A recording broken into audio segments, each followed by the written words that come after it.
Et si votre budget primitif 2026 se cassait la figure sans que vous le souhaitiez? Et oui, parfois vous avez le débat d'orientation budgétaire qui va tout faire tomber par terre très rapidement. Eh bien, c'est ce qu'on va voir avec cette vidéo. Allez, à tout de suite.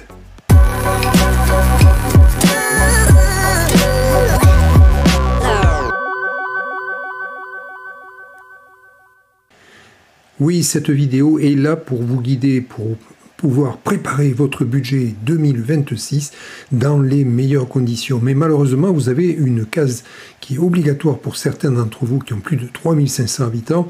Je veux parler de ce fameux débat d'orientation budgétaire. Qu'est-ce que c'est que cet animal et pourquoi vous allez vous tromper si vous ne respectez pas ces quelques étapes nécessaire. Allez, on y va de suite. Je vais vous faire donc une véritable présentation de ce que vous devez faire ou surtout ne pas faire. Alors nous y voici. On va vous présenter quelque chose de bien particulier. C'est qu'est-ce que c'est finalement que ce débat d'orientation budgétaire sur lequel pas mal de collectivités tombent en définitive. Et je crois que c'est important de rappeler ces choses-là. Alors, dans le cadre de mon intervention, vous allez avoir d'abord un rappel de la procédure, un rappel de la forme, parce que c'est quand même aussi important d'avoir aussi un élément là-dessus, le fond, bien sûr, et pour clôturer la présentation, vous aurez donc un rappel aussi des délibérations complémentaires que vous allez devoir prendre le cas échéant. Donc j'y vais très rapidement, je vais commencer par un rappel de la procédure. Alors la procédure, d'abord, débat d'orientation budgétaire qui est concerné, et puis surtout les délais, les modes de computation qui vont avec.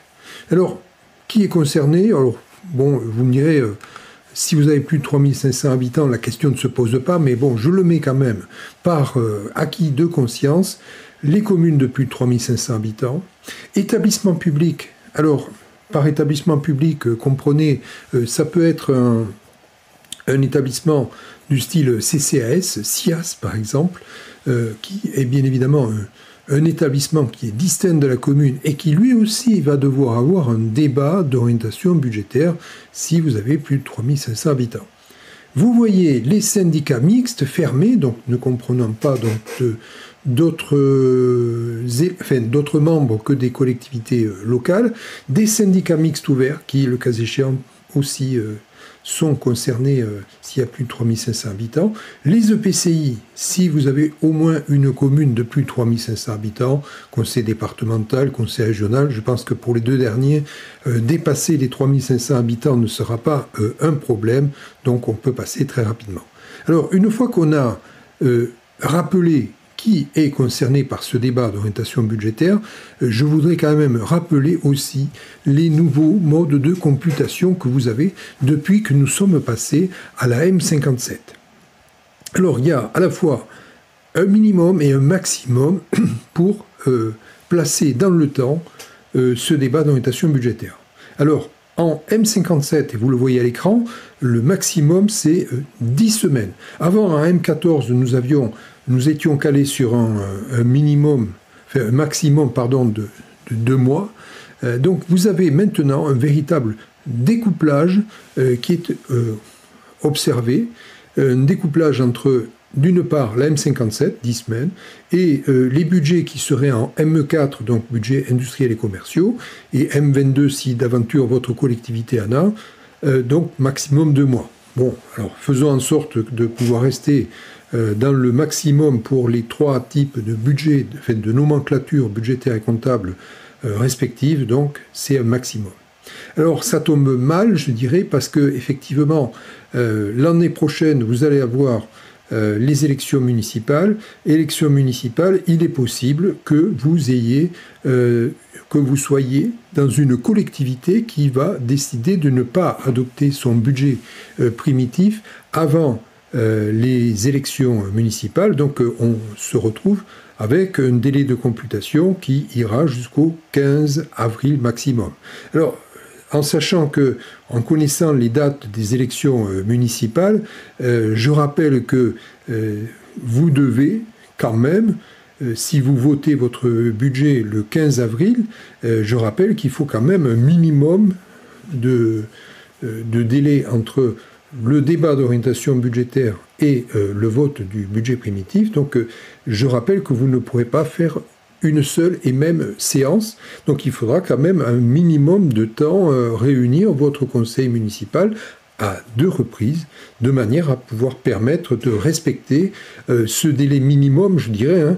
Vous avez une jurisprudence que je vous ai laissée, la jurisprudence du tribunal administratif de Versailles de 2001. Donc vous avez donc cette référence. Donc attention pour 2026, si vous êtes dans ce cas de figure, de devoir tout voter après les élections municipales, vous allez devoir vous coller 2 délibérations, 2 séances du conseil municipal respectives. Alors, très bien, on a vu ces délais. Alors j'ai mis mode de computation parce qu'il y a eu quand même des personnes qui m'ont posé la question, est-ce que les jours de week-end font partie de la computation? Je réponds oui, bien sûr. Ils font partie de la computation, donc attention, on ne peut pas dire je ne prends que les jours ouvrés pour la computation. Non, non, on prend les jours intégraux, donc week-end compris.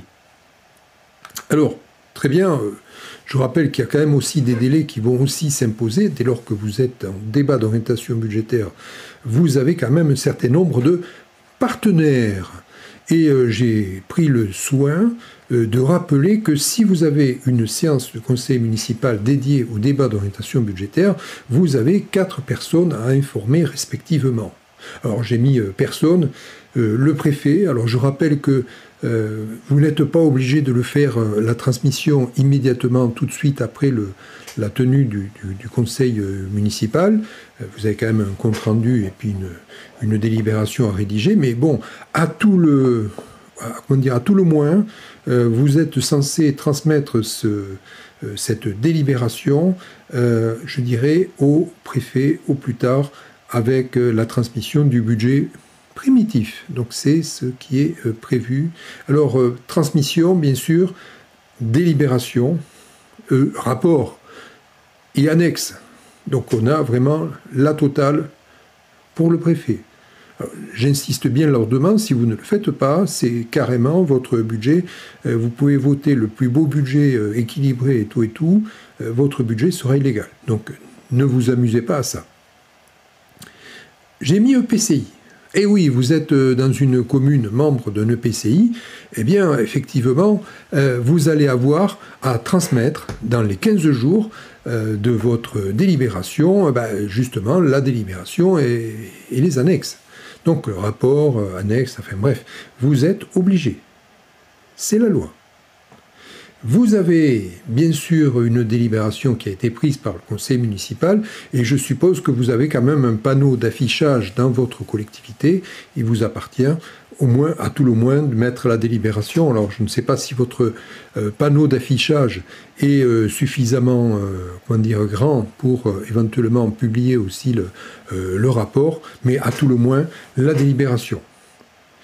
Si vous avez un site internet, et je suppose que votre collectivité en dispose éventuellement, je rappelle que là aussi, vous avez une obligation de publication, non pas simplement de la délibération ou d'un extrait, il faut aussi fournir le rapport qui a été adressé aux conseillers municipaux, et ainsi que les annexes. Donc ce sont des publications qui ont un caractère obligatoire.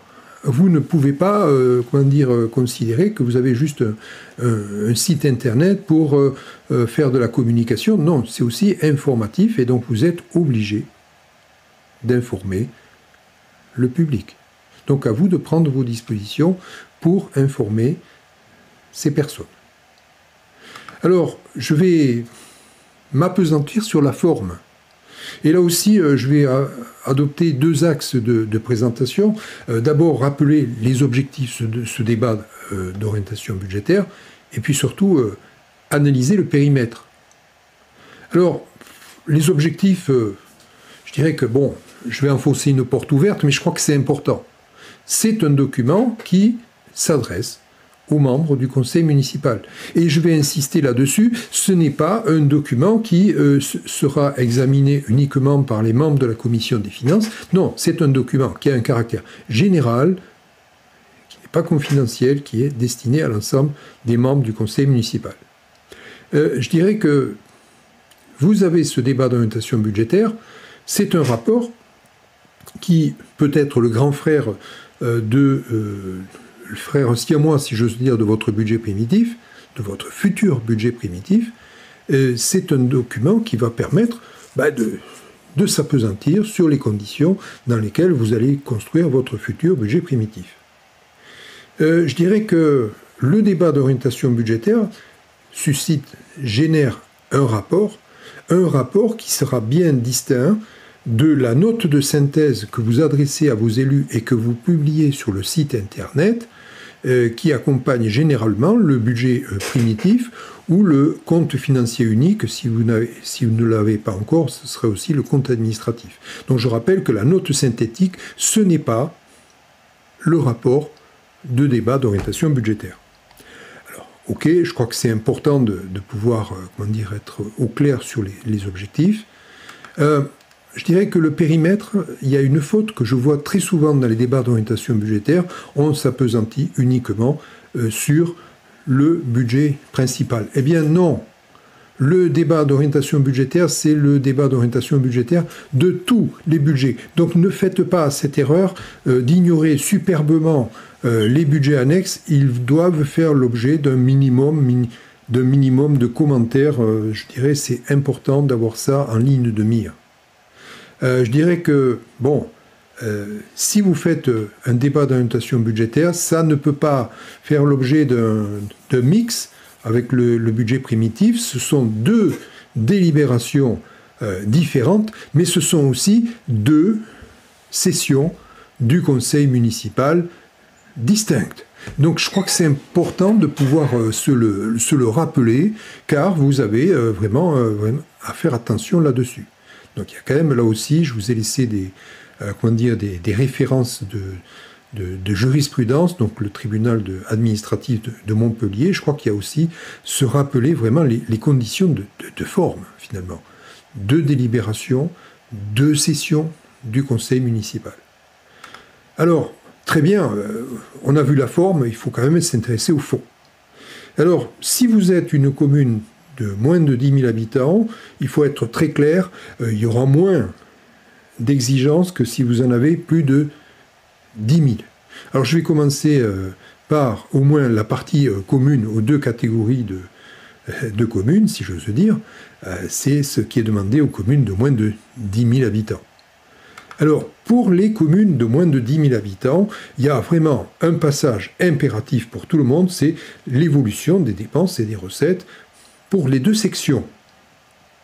Je dis bien pour les deux sections. Le débat d'orientation budgétaire, il faut être très clair là-dessus, ce n'est pas l'examen uniquement des crédits qui vont être adoptés lors du vote du budget primitif. Non, on doit se placer dans une optique pluriannuelle, et c'est pour ça que dans le deuxième point que vous avez ici à l'écran, on parle bien d'engagement pluriannuel. Alors, il est possible que votre collectivité se soit dotée d'une gestion des crédits pluriannuels sur une base d'APCP, donc pour la section d'investissement, ou d'AECP pour la section de fonctionnement. Je crois que c'est important de bien distinguer les deux. Engagement pluriannuel, donc effectivement, vous avez quelque chose à décliner et pas simplement donner un chiffre. Et ça, c'est une erreur qu'on retrouve généralement dans les rapports de débat d'orientation budgétaire, c'est de donner simplement un chiffre. Voilà, je vais construire une école. Cette école va coûter tant de millions. Non, ce n'est pas ça que j'attends. C'est un tableau qui va pouvoir fédérer l'ensemble de vos engagements et qui vont permettre de décliner vos engagements pluriannuels, quand bien même vous n'auriez pas forcément une gestion en APCP si c'est par exemple la section d'investissement. Donc on a vraiment deux exigences. Pour ce qui est des dépenses et des recettes de fonctionnement, c'est pas tout de présenter un tableau, il va bien falloir aussi pouvoir donner un certain nombre d'éléments aux conseillers, leur permettre de comprendre pourquoi les dépenses évoluent de telle et telle façon, pourquoi les recettes évoluent de telle et telle façon. Oui.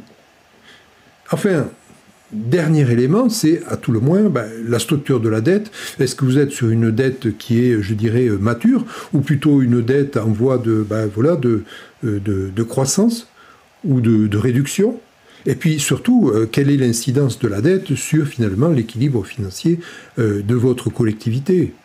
Est-ce que c'est une dette qui obère, je dirais, l'épargne que vous pouvez dégager, ou pas autant? Donc je crois que c'est important de pouvoir permettre aux élus de comprendre, est-ce que vous êtes plutôt sur une dette qui est plutôt à taux fixe ou plutôt à taux variable. Donc c'est vraiment donner cette image aux élus, de voir quelles sont finalement les conditions d'exercice de votre collectivité. Alors je vais cette fois-ci me placer avec des collectivités qui ont qui sont à plus de 10 000 habitants. Alors, ça va être très simple. Vous prenez ce que vous voyez ici à l'écran pour les communes de moins de 10 000 habitants, et dans la mesure où la collectivité est quand même beaucoup plus fournie en termes d'effectifs, eh bien, elle sera en capacité de pouvoir fournir les éléments que je vais vous présenter dans la diapositive suivante. Eh bien, d'abord des hypothèses. Vous allez monter un futur budget, donc vous partez sur des hypothèses de fiscalité. Il va falloir quand même expliquer comment vous estimez ces produits de fiscalité que vous allez encaisser. Il va falloir quand même en toucher un mot. Est-ce que vous partez sur une revalorisation des bases de votre collectivité? Ou si ce n'est pas de la fiscalité sur laquelle vous avez une maîtrise comme le foncier bâti, quelles sont les hypothèses d'encaissement, par exemple, de la TVA, si c'est par exemple, vous êtes un établissement public de coopération, quid des dotations, la DGF notamment, ou par exemple le FCTVA, ce sont quand même des dotations pour lesquelles, on ne peut pas rester de marbre, ça laisse quand même, il va y avoir quand même un certain nombre d'incidences qui vont être votées en loi de finances, et je crois que c'est quand même important de pouvoir donner ces informations aux élus. Je ne peux que vous inciter à aller sur ce que j'appellerais le jaune budgétaire, qui donne pas mal d'éclaircissements, d'explications aux élus. La tarification, oui, quand même, vous avez un certain nombre de services que vous rendez à la population, et donc je crois que c'est important de pouvoir dire comment vous allez demander, quel prix vous allez demander. Les subventions, effectivement, alors dans les deux sens, subventions que vous allez accorder, ou les subventions d'investissement ou de fonctionnement que vous allez pouvoir encaisser. Quelles sont vos prévisions? Je dirais que vous n'êtes pas un poisson solitaire, et donc effectivement vous avez des relations que vous entretenez avec votre EPCI, donc effectivement je crois que c'est quand même important de pouvoir donner des précisions sur les dotations de compensation et ou de solidarité que vous pouvez donc avoir à encaisser et éventuellement à reverser à l'intercommunalité, si ça peut être aussi l'inverse. Vous voyez la structure des effectifs, tant par catégorie de gens, hommes, femmes, tant de catégories A, B, C. Je crois que c'est important de pouvoir rapidement donner cette information. Combien coûte ce personnel? Quelle est peut-être la rémunération qui est prévue? Je pense que là, c'est important de pouvoir décomposer finalement l'évolution des dépenses de personnel. Quid, par exemple, du GVT, du glissement vieillesse technicité, quid des arrivées, des départs, je crois que c'est important. Et puis, je dirais que, il y a des avantages peut-être en nature, alors sans pour autant donner un nom à l'avantage en nature accordé, je crois que c'est important de devoir préciser ces choses-là. Donc c'est beaucoup plus exigeant pour une commune de 10 000 habitants, car on part du présupposé que vous êtes mieux doté en termes d'effectifs pour pouvoir en parler, mais je crois que c'est important. Alors, très bien, on a cette exigence. Je vais passer à l'erreur qui a été commise par une commune et pour lequel vous retrouvez l'arrêt rendu par le tribunal administratif de Marseille, et ce n'est pas très vieux puisque finalement c'est du mois de février 2025, et je me suis dit ça c'est vraiment le cas vraiment de figure où on a le budget primitif 2024 qui a été annulé. Alors un an plus tard ça fait un peu sourire, mais je crois que c'est important.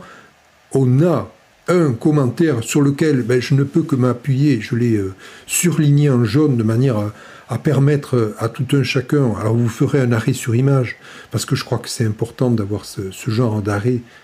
Si la commune de Marseille a fait valoir en défense qu'à la date de la préparation du rapport pour les orientations budgétaires, la détermination du niveau des investissements pour 2024 était en préparation par ses services, et qu'en tout état de cause, les élus avaient connaissance dès lors que le conseil municipal avait approuvé le plan d'investissement de Marseille, un PIM, par délibération, il appartenait toutefois à la commune d'indiquer, en les actualisant le cas échéant, les montants prévisionnels des dépenses d'investissement s'inscrivant dans le cadre d'un engagement pluriannuel.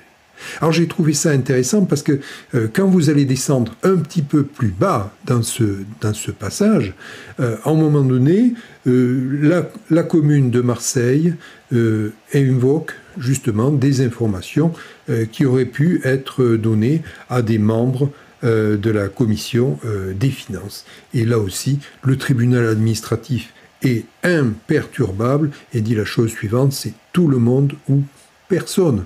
Donc là, effectivement, on se retrouve avec des informations qui sont parcellaires, qui ont été examinées il y a 2 ans, et donc effectivement, les membres du conseil municipal ne sont pas en mesure d'apprécier la réalité des investissements à réaliser sur les quelques années à venir.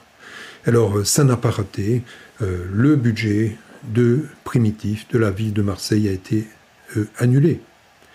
Alors, j'en arrive à la dernière diapositive avant de passer au bonus. C'est une étape importante, le débat d'orientation budgétaire, sur lequel vous ne pouvez pas maquiller. Et je dis bien maquiller, c'est-à-dire rester sur des chiffres généraux sans les relier les uns aux autres, de manière à vous donner des totalisations. Donc un rapport qui serait uniquement lié à une présentation ici et là de chiffres est à prohiber. Alors je vous ai mis ici dans cette diapositive plusieurs éléments.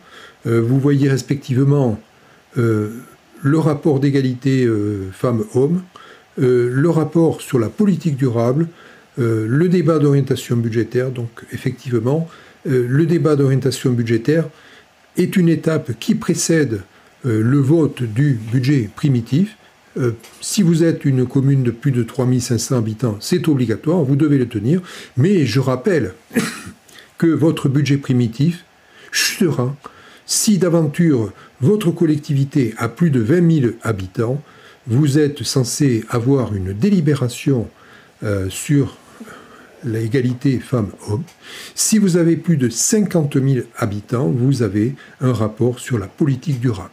Alors ces 3 rapports, donc bien sûr, tiennent compte de votre niveau de population, mais ce sont 3 rapports qui s'imposent dès lors que vous remplissez ces conditions.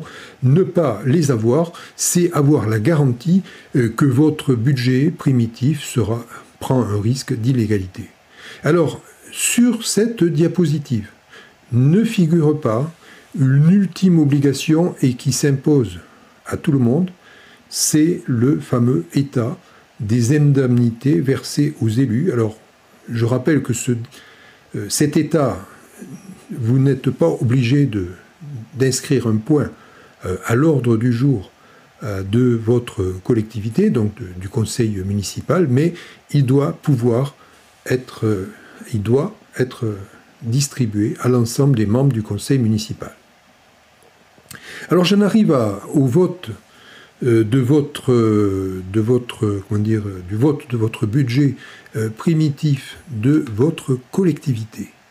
Alors, qu'est-ce que je vais pouvoir dire là-dessus?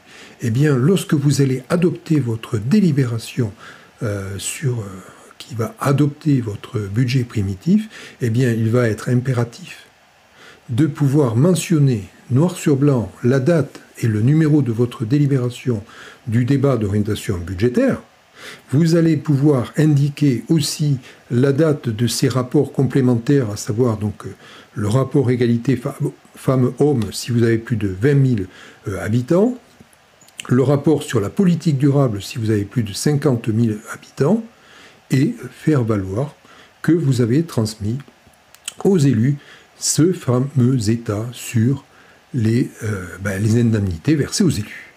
Alors voilà, donc c'est tout un chemin de croix, mais il faut le connaître, sans faute de quoi, eh bien, vous allez avoir un budget primitif qui risque d'être annulé. Donc attention, pour cette année, pour cette année 2026, qui est une année électorale, je ne vais pas vous le cacher. Alors je vous propose, si vous en êtes intéressé, un bonus. Donc je laisserai en dessous de cette vidéo une adresse mail à laquelle vous pouvez m'adresser donc votre demande, donc un mail, où je vous transmettrai très gracieusement donc une sorte de suivi de votre délibération pour ne rien rater. Donc à vous de prendre votre plume, alors je dis votre plume, plutôt à vos claviers, et donc à très bientôt. J'espère que cette vidéo vous aura permis d'être au clair là-dessus. Et puis voilà, ça tombe très bien, nous pouvons nous retrouver aussi sur tous nos réseaux sociaux, donc WhatsApp, j'ai ma chaîne WhatsApp, j'ai X pour ceux qui sont passionnés, LinkedIn, donc à vous de vous y mettre, hein, donc c'est vraiment quelque chose qui est d'actualité. Allez, je vous souhaite une bonne journée. Je ne peux que vous inciter aussi à vous inscrire sur cette chaîne YouTube, et puis surtout, à bientôt.